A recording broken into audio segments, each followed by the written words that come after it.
Attendance looking good here. Do we need to wait a minute or? I think we're good. We have the vast majority of the registrant list, so I think we're good to go. Okay, great. Just quick sound check. Do I sound okay? You see me okay and you see my screen? I do. All right, good. Awesome. Well, welcome everyone. For those of you, I know there's a good chunk of people on here that I've met before, I've worked with, and welcome. For those of you that I haven't met before, my name is John Miller, Executive Vice President at PDS. Interesting topic we have here today. And I appreciate all of you giving some time up today to be able to be with us. But you know, we are, obviously it goes without saying, we are experiencing a unique year in this calendar year of 2020. Everything you folks went through going back to spring of last year at kind of the onset of this pandemic, and then everything that you've been going through here in this current academic year as well.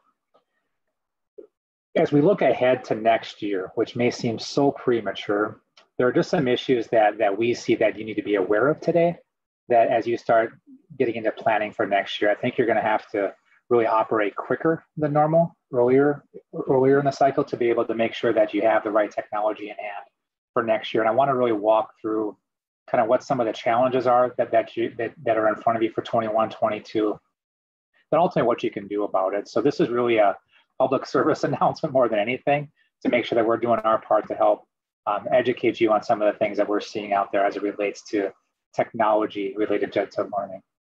So my goal here today is really simple. This is the agenda I'll walk through, just kind of within this arena, what are some of the demands that we see, you know, for leadership like you that are on this call here today. And ultimately, in relation to what the challenges are related to supply chain and budget, and then actions that you can take on that. So I have some partners with me today to be able to help with that. Hopefully you can see them on your screen right now. Many of you know Kelly Waldock, my teammate here at PDS. Kelly heads up our end user technology area, and she'll kind of help keep us moving the right way here today and chime in on certain areas, and also be managing our Q&A for today, which I'll express in a minute. Tom Ackerman, if you see him on here as well. Well, it looks like a sunny place that he's in. He's actually down in the great state of Illinois. Don't let him fool you. But Tom's been a great partner of ours at PDS for a long time. So we work with a lot of different financial entities and financial partners, but HP Financial Services is our de facto standard. And I think you'll see why today with some of the creative financial programs that they've built in the face of this pandemic. So Tom will kind of walk through some of that with you here today. And then Stephen Hartle, who's kind of the man behind the scenes here, just making sure that this is flowing right from a technical standpoint. So a couple of things that I just want you to be aware of here. Hopefully you have some familiarity in working with Zoom and know some of the features that are on here. We're going to use some of those today. One is going to be on the Q&A side. We're going to be asking you to submit any questions you have through there. Kelly will monitor that, respond to that. She'll chime in to Tom and I if we need to stop in certain areas, and certainly we'll kind of be able to have more of an open conversation then at the end. If you have comments that you just want to share broadly, you can use your comments feature or the chat feature on there as well to do that. And then also know we're going to push some polls your way through here as well. When we hope you feel comfortable with that, it's going to be confidential, but it's just a way for us to kind of get a level set on some of the burning questions in relation to our topic here for today. So that's kind of the housekeeping for this today. Hopefully that makes sense. And again, if there's things that you need more information on, or you have questions, again, use the features on there and we'll monitor that closely to address those. Okay, so let me kind of go forward here. So by the way, you know, instead of using the standard, you know, images that we have from our marketing department, I challenged my 10-year-old daughter to create a Bitmoji of me, just to kind of help provide some visuals behind it. And Kelly was laughing at me because she said, it doesn't look anything like you, John. Look at the hair and everything else. And it's like, yeah, you know, my daughter does this, and all of a sudden my hair got thicker, it got a little darker, and I lost 50 pounds. But I'm going to roll with it because that's all a benefit to me. So anyway, some of the top demands that you folks have, the top demands as IT leadership, you know, from a district standpoint are endless, right? There's a lot of things on your plate. But again, under the context about how you look forward to 21, 22, and really thinking around more of the technology that's in the hands of students, these are some of the challenges that are in front of you. I want to just kind of level set this. I know this is obvious, but it's a building block to the rest of the story we're going to tell here today. You obviously have to make sure you have the right technology in the hands of every user, right? It's different for students, it's different for instructors, it's different for administrators. There were a lot of lessons learned with the rush to be able to do this last spring to what all of you have been doing here in the fall of this year as well. But again, having the right technology in the hands of the right people is imperative. The need to be flexible. So we hosted a roundtable back at our Connect conference. Most of you are aware of that, just 1 month ago. And one of the questions that we asked there too, however you started this year, whether it be in-person, virtual, or hybrid, where are you right now? And actually everybody that attended there for the most part, outside I think 1 or 2 outliers, has kind of been steady with where they started with where they are today. We're starting to see that change a little bit now, just in this short month, where people have had to be more flexible or shutting certain schools down for 2 weeks periods and so forth. But bottom line, regardless of what situation you've been in so far, you're going to have to be flexible for some time here. Likely not just for the rest of this academic year, but likely for the year ahead as well. You also have to be flexible in how you're able to distribute technologies and how you provide people access to applications and data. And finally, support. With technology being in dependency within learning right now, what are you doing to ensure the technology is working and the user has a great experience? So we're seeing more people have to invest in creating solutions that embrace 24/7 support, with recognition that people are doing a higher percentage of their time in non-traditional hours on the learning and even on the instructional side for preparation and so forth, as opposed to in the normal standard time when people were physically in school. There's always been some ratio outside of those normal hours, but we've obviously seen more and more tip towards non-traditional times through this pandemic. So the need to have 24/7 support to create a common experience and a lifeline for users has been very important, but then also to have some sort of guarantee or a replacement strategy or support package around the devices themselves, because they are such an imperative part of their experience. So again, these are obvious statements, and your list goes way beyond this about everything that you folks have to go through. But I want to at least focus on these things as they relate to the technology, more specifically for students, but certainly across all users. So we're going to talk now about the challenges in relation to that. Okay, and there's really a few different areas that we're going to touch on here. And I'm going to ask you to just, if you could real time, just respond to one poll that's going to come up on your screen right now. But this is really about what best describes your technology supply chain performance as it relates to your current academic year for 20 and 21. Okay, so first option, hey, everything's on time. Second option is, now we got technology in, it was late, but we're okay now. And your third option is, come on, really? We're still waiting for our technology. So if you could just quickly respond to that. And then Stephen, as you see that concluded, if you want to share the results quick on that. Will do. We've got about half the people that have responded so far. I'll just wait another couple seconds for responses. So the early responders, are those the ones that are mad or happy? We're getting all these polling things right now, right, over the last couple of days. So what are the early polling results? Why don't we go ahead and share? Maybe not everybody's going to participate in that. So pretty mixed, right? This is pretty balanced really across the board. You can go ahead and close it out then, Stephen. And that's not a surprise. That's pretty consistent with what we've seen. And again, I know it was a small percentage of people who really maybe answered on there. Feel comfortable to do that. We're not sharing that information. We can't see who's doing what on that, but if you're uncomfortable, that's fine too. It still gives us a little bit of a litmus test for the audience here. But that's not a surprise, right? It's really pretty equal between all of these things on the shipment side. So the question now is, what is this going to look like moving forward? It is what it is as far as what's happened in our history. It's unchangeable, but you do have the ability to impact what the go forward looks like. So let's talk about what the challenge is as you look ahead to 21, 22. So supply chain, product constraints, this first statement on here, again, I'm speaking very plainly with you here, they become worse, not better in 2020. And the logical question is, why? And then is there an end in sight to this? So the reasons why are really threefold. And again, you can do your own research and reading on this. I'm giving you my interpretation of the collection of data that I've done and working in the supply chain here. Number one, the market was greatly under forecasted. Even pre-COVID, the devices were, the demand was stronger than anybody had anticipated. So that kind of started the process of backlogs being in place.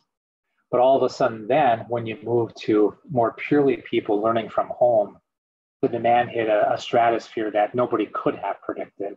So what was already under forecasted became magnified by, I can't even put a mathematical equation to that. So that was one challenge that started this. Then obviously with COVID-19, we understand kind of the geographic origins of this in the beginning here.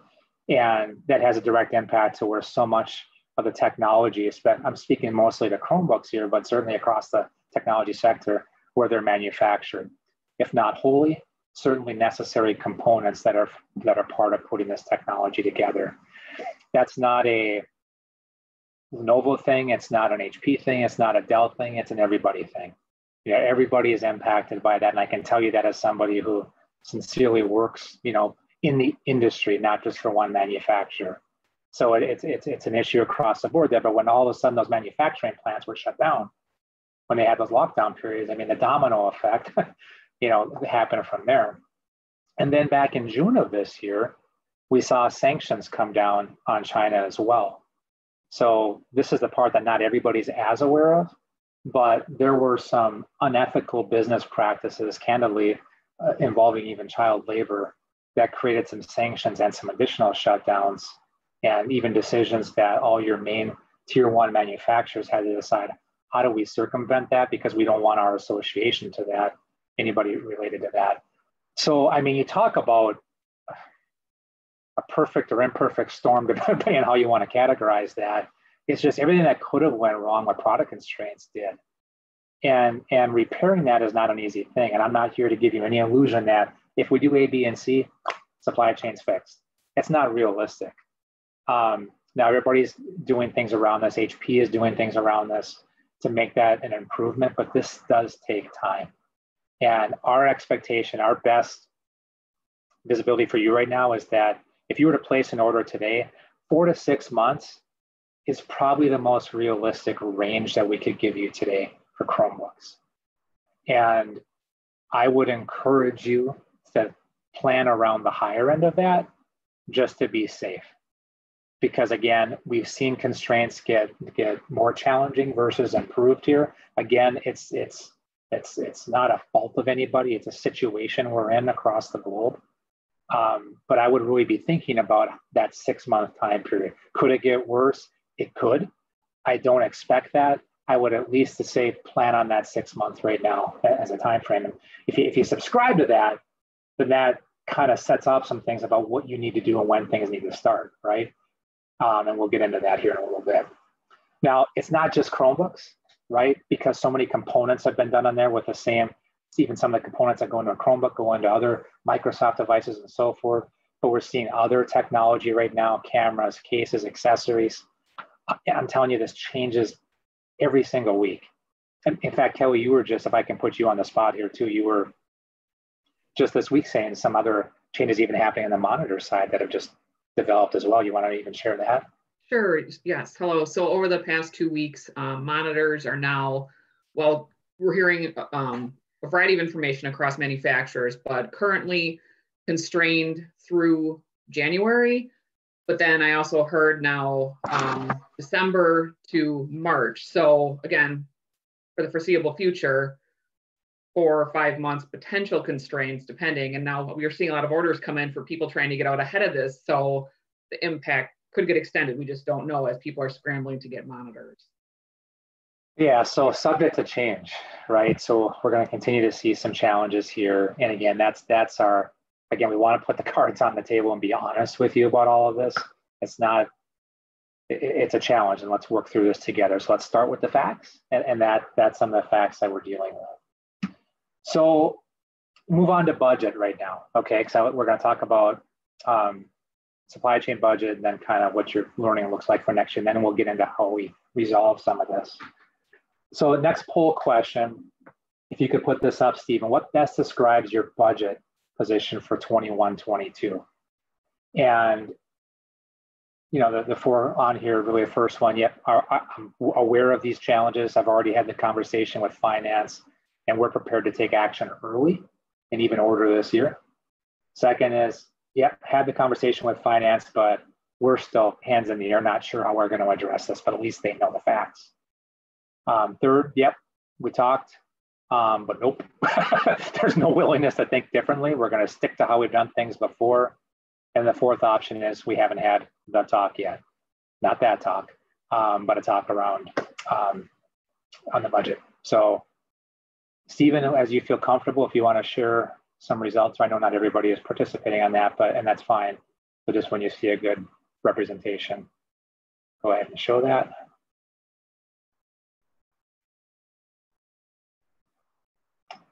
So that's encouraging. So it looks like, I mean, candidly, the majority of you have had the talk, but I guess to a varying degree about what the reaction is on finance side. So that's actually a good improvement. You know, this is an area too that we did talk about back at a roundtable we had a month ago, and it was certainly a little bit more on the minority that have already brought that forward. So that's encouraging to hear. Stephen, you can go ahead and close that. This is a challenge, right? How do you actually, so if you subscribe to everything we just talked about in supply chain, you do the backwards math, you say, well, hey, that means I got to order something this year to ensure I'm going to be able to have it within my common deployment window, that is the summer of next year. But we all know how budget cycles work. And candidly, I mean, we know that because we work with so many of you, but also, I mean, we are invited into the board meetings often when you're presenting to get approval for some of these funds. And a typical year that happens usually in your May board meeting, or in most cases, even in the June one, so that July you can take action on that. Now, in some cases, we see and recognize, you know, earlier approvals, and this is where districts can be very, very different on that. But it can go that late. That's not unnatural for it to go that late. When you do that now, I mean, given everything I just said, it's not going to work. The math doesn't work. So here's the quagmire, right? So if you say, well, hey, if I make an order now, how do you even do that? You're not going to have budgets in place until later. And that's just, we know that. We know the timeline of that. Second thing is, what's going to be the economic impact to the taxable dollars that are going to be given back to the schools? You know, if you think about things like unemployment rates, you know, and the height that we've had of that over the last 12 months, what is the impact of that? Of less dollars going into the system, that means less dollars that could trickle to the school districts as well. And then obviously we're you know, in the middle of some changes at potentially federal levels, local level, depending on how things shape up there too. What are some of the decisions that'll be coming as well regarding any other programs that are available? So my gosh, I mean, so many unknowns here, which again creates that second level of challenge that you have. Again, I'm pleased to see that there's comprehension of that. That's shifted dramatically from what we've been hearing in the last month, and that's really encouraging that you at least know that. And the final thing is this, because then we're going to get into kind of what you do about it, is the challenge around what is even school going to look like next year? And Stephen, if you can put this up, I know this is a little probably odd to say this for 21-22, but at this point, what are you preparing for? Not that you're necessarily saying this is what we're doing. What are you preparing for? You know, as a technology leader for next year, in-person, virtual, or hybrid?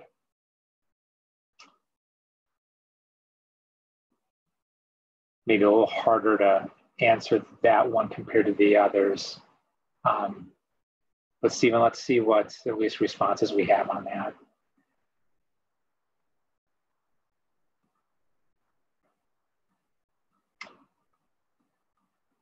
Yeah, and I think that's to be expected as well on the hybrid, being carrying more of the weight.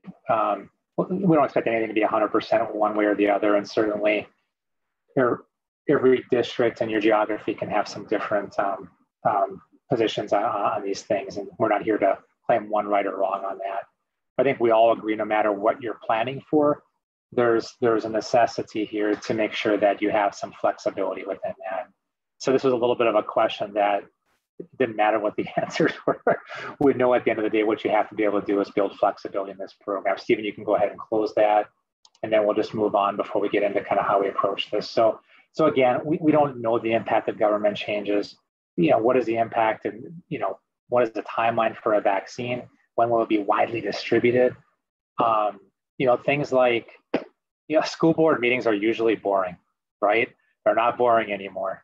Your communities participate very actively in school board meetings right now, and you have this intersection of school boards, instructors, and your community that are more collaborative than ever before, but maybe less consensus that comes out of these things. So it's just tough. You have a lot of people right now, and it's nobody's fault that can have some different opinions on this. And ultimately, where will people settle? What will be some of these agreements that are kind of brought together moving forward? We can't really predict that. So bottom line, again, maybe I'm going a little longer than I need to here, because these are things I'm sure I'm preaching to the choir on, right? Supply chain is real. It's going to get better before it gets worse. At a minimum, you have to be thinking 6 months. That's if there's one thing you can take from that, be thinking 6 months, and then kind of work the clock backwards from there. If you accept that, then you have a budget situation, because you may not have budget clarity until later. You may not have dollar availability or cash availability until later. And we're going to talk about ways that you can address that. And then the third thing is more of an obvious thing. No matter what you decide, where your district is, you're going to have to be flexible. You're going to have to probably be willing to pivot on a dime. And I believe that will be a standard even as we get past COVID-19, that from a preparedness standpoint, this is an expectation that IT is going to have to deliver for districts. I think we can all accept that. So what do we do about it? I want to spend more time talking about the financial element, because that's the trickier thing to solve. But I do want to just give you a one slide, what PDS from a services standpoint can do to help, knowing that your decision timelines are going to be different and your deployment windows are likely to be shortened. So that's one thing that we've witnessed with the unpredictability of supply chain. You don't know exactly when your technology is coming in. So more than ever, we've seen a high growth on our PDS or education services, because people are saying, hey, I need this the moment that is ready. I need somebody from a quality standpoint to be able to get that technology to us as quickly as possible. And then once it's in place, I need support around that user and technology around the clock. So we've seen a dramatic uptick in the need for that, for IT departments to deliver to the districts the ability to say, hey, that IT is always on and working. The technology is always on and working for that. So real quick, I'm not going to go into a big commercial on this, but for anybody here that maybe isn't as familiar with us, I want to just spend a couple minutes, and then we'll get into the financial side. Fulfillment, making sure you have the right device in the hands of the right user. Part of what we do is help provide guidance on that. What's the availability? What's the right fit based off of that user style and what their needs are? Delivery timeline. How can that, we help provide you evaluation of that technology, demonstration of that technology. And then ultimately, before you ever get it, we can help out with the things like configuration. If it's a Microsoft device, doing imaging on that, or virtual site staging, where we actually make that power on ready. If it's Google or Chromebooks, we do the pre-enrollment, we do the enrollment of the device for you before you ever get it. And then anything else that comes into the packaging on it. We all know you don't just hand a naked Chromebook off to somebody. You need to be able to have your stickers on there, your asset tags on there. You likely have that package within some protective case. There's other accessories that may be a part of that. So all those things that we do in the beginning, so you don't have to do it. You can focus on what you need to focus on, not on all these tactical elements that are bringing this product into your environment. Logistics, we have our own fleet to be able to deliver that to you. We show up just-in-time deployment. Most districts don't have warehousing capabilities, nor do they want to get into that business. So we'll do the more just-in-time deployments wherever you need that to be. into a classroom, into a gymnasium where you're doing some sort of handoff, whatever that is. We've seen a lot of different styles, and we can provide guidance for you on efficient ways to do that as well. And make these, if you want to go all the way to help with the deployment of those devices directly to the end users. Those are things that we can do as well. We have patented methodologies. You see wheelable carts on there we call rack and roll. Those are part of our system to be able to deliver these within the design of facilities of school districts. When you get into management, it's making sure that people have access to the right information, the right data, the right applications based off of the profile and what they're enrolled in. Those are things that we're able to help out with. That you have the right security around that device and that user to make sure that it's protected as well. From a support, it's given people a lifeline, 24/7/365, where they can call in for support, simple how-tos, more challenging ones. We can be a part of a system and working with your district on delivering that, or own all of it or portions of that. We also provide protection around the device itself. Chrome Complete Care is something that allows us to be able to guarantee the workingness of a device. And if it's not working, we have a replacement plan and sparing solution that can be tied in as part of it. So you know what your costs are and it doesn't get out of control for any support issues. Then finally, asset retirement is making sure when the product is no longer in a usable life, that we cleanse it, remarket it, some cases give dollars back, but we at least allow you to follow Department of Defense standards for destruction of data and destruction of actual technology if it gets to that point. So that's like the 90-second trying to tell a little bit of a story here about the services we do. Why is that important as part of this? Deployment windows are usually very tight for education as it is in a normal year, right? You're typically dealing with this 30-day window, kind of mid-June to mid-July is commonly when people want to have this deployed within districts. To do that, number one, you're going to have to make sure you're taking some order activity now. We're going to tell you how you can do that through some financial services. But knowing that that can have some challenges on the timeline of that, you need to have assurances that you can that you have somebody who can be nimble enough to go fast for you. Quality, but fast to be able to integrate this technology for you on a dime's notice. That's the sort of thing that you can do. And what's tactical for you is very strategic to us. And we have people who live and breathe this every second of every day. This is what they do. This is what we do. So that's my passionate plea on that about how we can help. But I think most of you understand that. I think most of you understand, yep, all right, PDS is a very ready organization. We have more services than anybody in our region to be able to do this for education. The biggest issue is how do we actually have this conversation with finance? How do we go to our business services group? How do we go to finance and say, here's a problem, but also here's some potential solutions for that? Because ultimately that's, as a leader, what you're responsible for, not just presenting problems, presenting solutions and a recommendation within that. So we want to talk a little bit about some of the financial options you have. Typically, people work in traditional capital expenses where you send a PO, you get product and services, you get an invoice, you pay for it. You may depreciate that asset then over its usable life.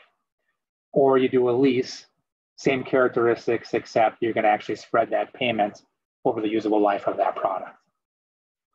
HP Financial Services has come to the table here to allow us to be able to offer what we're calling our COVID-19 Education Relief Program. It's a set of characteristics and designs that HP has created to specifically help you school districts.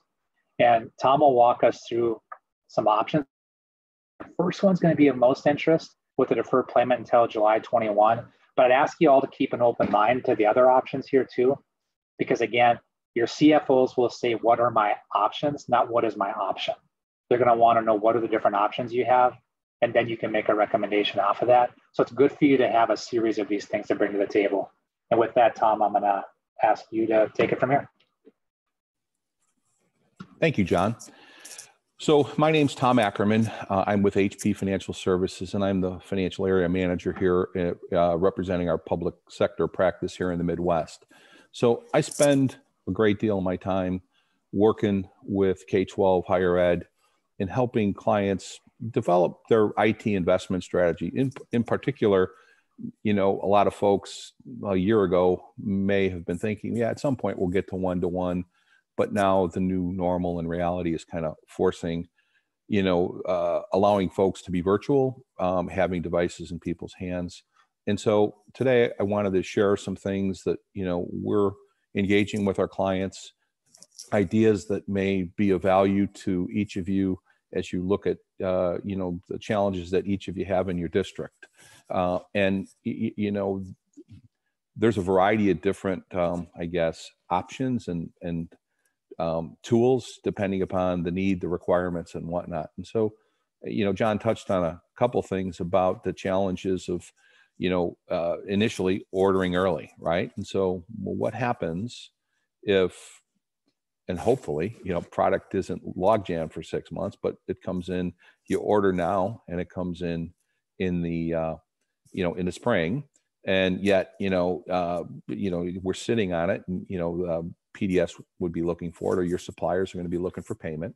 What options do we have to help get you to next, you're planning this to be a 2022 fiscal year expense. So after July 1st, with payment options, we can help you be able to fund that project regardless of when it comes in, help you manage payments to specific time periods and windows. And so I think what the payment options that we offer help you really customize the timing, the predictability, and the flow. And predictability and planning is a really important component of all of this, which may be a little bit different than what you're able to do in a capital purchase. So we have this 2021 payment relief program, essentially that would allow you to defer or offer reduced payments to bridge the gap from one fiscal year to another. So we can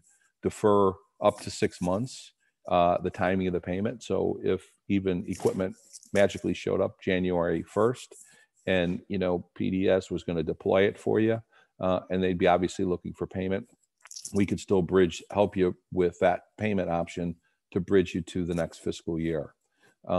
In some instances, we've had clients that said, I have some budget dollars available today to spend, but I don't have the full dollar amount. And so we can offer reduced expenses during the current fiscal year that then would increase over time. So each client is going to have their unique financial parameters around that. And, to that end, we've got, CARES funding. So I'm sure each of you at this point have gotten some indication of what CARES funding may or may not be available, to you. And so the nice thing about the CARES program as designed is the requirements are to be able to make a commitment by the end of the year and be able to spend those dollars up to September of 2022. So you may have a scenario where typically you get a grant dollars like that, you go and spend the money and you're done with it from day one. There is nothing within the CARES program that would not allow you to spread that out over more than a single year. So we're seeing clients that have adopted payment options, and I'll talk a little bit more about the strategic nature of how payment options can help enable ongoing technology refresh, but being able to leverage that. So as an example, another people who budget dollars, we're, not only what are we going to have there, but are there ways that we could generate our own budget dollars from existing assets, right? So we have an offering called an accelerated migration offering. And essentially what you'd be doing is there may be assets that you procured in the last couple years that we would buy back, pay upfront money so that as it generates a budget surplus, and then you decide what the life cycle of those remaining assets would be. And while I didn't think that necessarily was going to be a major component, but I'm going to play back a scenario that just happened this week to me. I had a client who was in a different state. Their parameters of their CARES funding was they actually had to make payment by the end of this year. And they had entered into a lease with us. So they had ordered the equipment. We signed this back in this late summer, and they were hoping to have a deployment here in the fall. And as they found out the parameters of the money that they were getting from CARES, they were like, well, we really like the strategic nature of your payment option program. However, we want to be able to take advantage of free money from CARES. So we want to be able to spend and purchase those assets. So what we're working with them to do is, as they take delivery of the equipment, they will actually use the CARES funding, go back for reimbursement, from their state process, purchase those assets, and then within 30 to 60 days afterwards, we will enter into a sale leaseback on the equipment. So we will pay them the value of those assets that they had purchased, convert them into a payment program on a life cycle based approach that will then allow them. So the net of the impact to them is they will actually have more money available to them in this current fiscal year for other things, and being able to do that. So there are ways to help enable even funding within your own budget from dollars that you may not have thought otherwise. And then alternatively, we're doing things where matching the payment timing to when you're using it. So you may have an example that says, I want to have the same device for all my users, but I'm not going to deploy that all from day one. And so what we would do is we would allow you to start your payments as you actually deploy them. So you have a 12-month window to deploy the equipment. You don't start paying until you actually deploy them. So you could defer almost up to 12 months before you're doing that. The only caveat there is you have to at least start 30% of the total of that piece from day one and whatever the payment schedule would be. So this would allow you the opportunity again to acquire all the technology you need today and then be able to match the timing with budget or utilization or deployment. Can we transition to the next slide? So as I touched on before, I spend a lot of time. This is an opportunity because I think on developing an IT investment strategy. So as you're kind of figuring out, we're now, maybe you weren't in a one-to-one scenario, you might have had some technology within the district, but now you're looking at providing devices to all your students and staff and across the district. And that changes the whole dynamic of how I'm going to use my technology and the timeframes. And so, payment options, why would you consider them when you typically get your budget dollars and you're able to spend them over time? And so what payment options offer you is a level of discipline around an asset life cycle. So you decide the life cycle, whether it's a 3-year or 4-year, even a 5-year life cycle, right? And you build a payment stream around those. And in many instances, we can offer you a lower overall total cost of ownership for those. So as an example, on a 3 to 4 year life cycle, over the total of the payments over that term will actually add up to less than had you written the cash purchase price.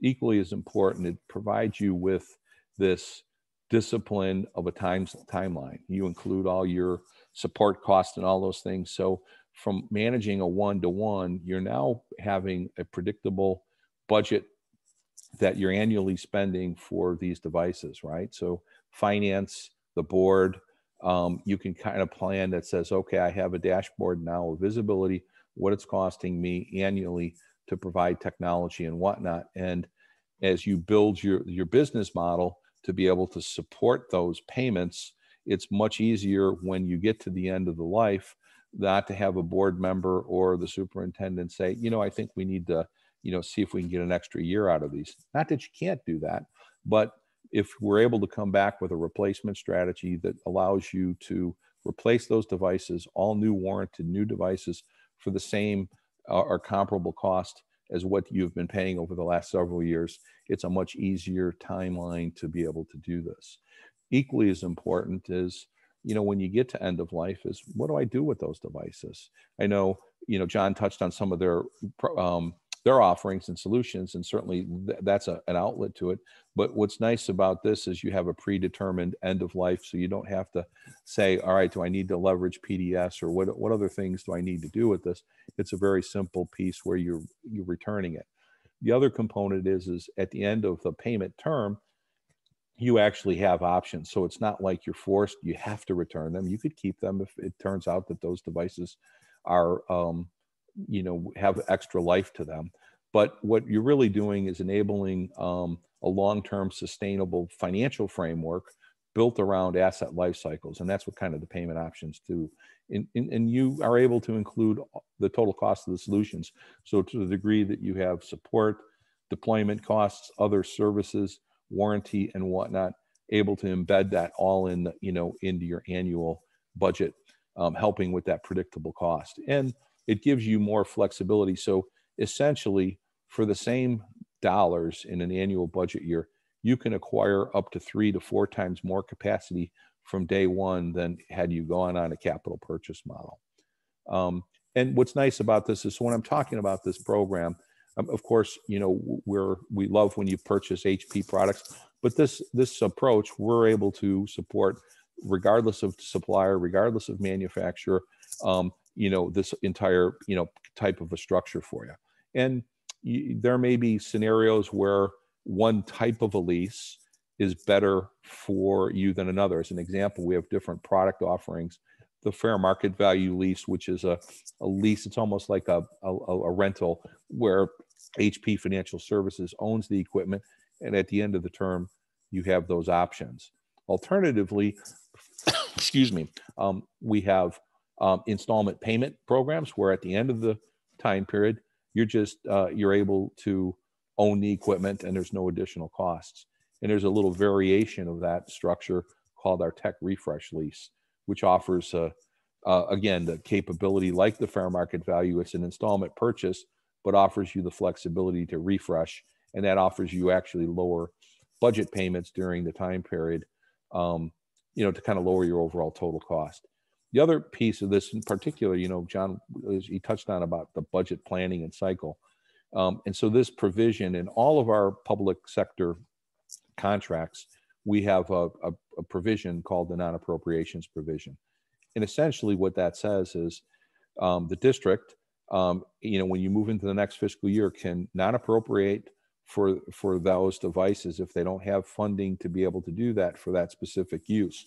So it's generally used when, the district really doesn't have the money to do it and they're no longer going to continue to support, that type of a program. It's not because, hey, there's a new or different technology that we're going to go to.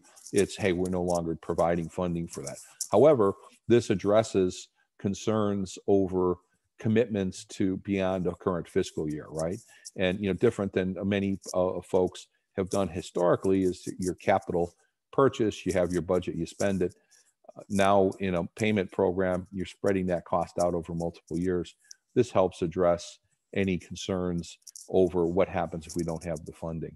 And so the only other thought I would leave you in terms of limitations, generally, we can structure payments, low payments, and have them uplift, but the maximum deferral that I could defer payment, it would be 6 months. And these are limitations to my offering. There may be other suppliers out there that are able to do different things, but I wanted to share what we could do for you. And the other component would be is it has to be at least a minimum term of 12 months. So we're not necessarily in the business of helping you bridge from the current fiscal year to the next year solely. It has to have at least a 12-month, lease term along the ways. Hey, Tom, yes. Can I ask you a quick question? So when you say it has to have deferral of 6 months, starting when? It's not at the point of purchase, but more at, why don't you describe that? Yeah, great point. So, how this would work, so painting the process, right? You'd sign a contract with HP Financial Services to lease it. We then would turn around and issue a purchase order to PDS. And then the equipment ultimately will ship and deliver, right? And once the equipment is shipped and delivered, we get invoiced and we would come then to the client and ask for an acceptance certificate. The acceptance certificate is actually the date that starts the lease. So it would be 6 months from the date the equipment is accepted. Right. So that's an important good clarification. Point. Yes. So obviously you're not taking a risk if you order this year because we know the products are going to have some legs here, right? We know it's going to be, let's even say it's on the 4-month side. you're safe getting into the next fiscal year then. Exactly. Okay. I mean, even if the equipment technically showed up today, we could work together to not have an acceptance date till January, as an example, right, with the first lease payment starting in July. Good. So unless there's specific questions or things, I know we're going to go to Q&A eventually. Yeah, I think that's good, Tom. And what we can do here is, I know we have some supporting documentation here that if we need to, we can come back to then, which gets into a little bit more detail on that. But I think, and I want to be respectful of the time here too, and then we'll kind of go to Kelly some Q&A here. But hopefully within that financial program, you see that there's flexibility. So it's pre-thought out about some of the packages that we feel most fit the needs of school districts. With that said, and Tom is an incredible partner in this, we can get creative here. He shared some of the fences that he has that would have to be within a program, but there's a lot of customization that can go into this. Again, I think for the most part, the ones that he brought to the table that are predefined are most appropriate, but just know we have some flexibility within that. And a couple things I want to say before we turn it to Kelly here too is just, well, if there's something you got out of this today, it's just, I hope you realize you have to do some action now. And the old timeline of, let's evaluate products in January through February, make some quasi decisions on testing in March, and then you go through that cycle, May and June where you go to your board and stuff. It's unfortunately just not realistic anymore. And if you haven't, most of you have had the conversation, or at least started that conversation with your business services and finance, which is great. My guess is that's not a one and done conversation. We have a lot of expertise here, between Tom and what Kelly and myself can kind of help with in presenting what the options are here. Allow us to be a resource for you. We sit on the same side of the table as you here. This is all about how can we work together to make this work. So just know our plea to you is just, you have to start that planning now if you're not already. And we really got to work hard to your districts within your finance organizations to make sure they understand the timeline of everything. Leverage our resources that you have. If you don't know who they are, we have some contact information that's listed on here. And the last point on here I'll just say is this. That many of you heard me say this before, that the character of a person isn't made in a crisis, it's revealed. And it's how you act in difficult situations which will largely determine your value to your district. And knowing many of you that are on this call, I know immensely how valuable you are. This is an opportunity. And while you have to be transparent, presenting, putting all the cards on the table, all the facts on the table, you have an ability right now to say, here's the path though. It's not mysterious. There are ways that we can actually do this here. And hopefully that's our goal here today, is to make sure there's more clarity on what the facts are. Because at the end of the day, that's what your district leadership is going to expect of you, is to bring those facts to the table, understand the problem, articulate it, present options, and make a recommendation.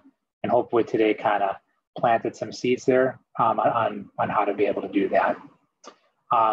Kelly, any questions that came up or comments that you want to add to this? Yeah, so no questions at this time. I don't know if anyone had anything to add. I guess I would just mention too, we have a follow-up sheet that summarizes this that will be sent out to you. Yes. And you can take that back to your districts and hopefully start facilitating that conversation, and then reach out to us and let us know how we can help you move things forward. Yeah, great point. We put that in as a one-pager just to make it really easy to you to share that internally. Yeah, thank you, Kelly, for bringing that up. Last call here, I guess, for questions or comments, if anybody wants to add anything here. Okay. Well, again, thank you. We know how busy you all are. Kelly, was there something else? Yeah, so Dr. Smiley would like to know if we can have a copy of the presentation sent out after the meeting's concluded. Yes. Okay. Well, I'm sorry, Tom, is it okay if we share your portions of that? I should have asked that first. Absolutely, and Dr. Smiley would be a good candidate for it. We've worked together previously. Right. So welcome, Doctor. All right, so we will send that out. Anything else coming through, Kelly, that you see? Not at this time. Okay. again, thank you, everyone. We're here to help. And again, I would really encourage you to use the rest of this calendar year to really put a lot of these things into motion here to give yourself a great chance moving forward to make sure that next year is not the challenge that this year was. Thanks, everyone. Have a good day. Thank you. Thank you.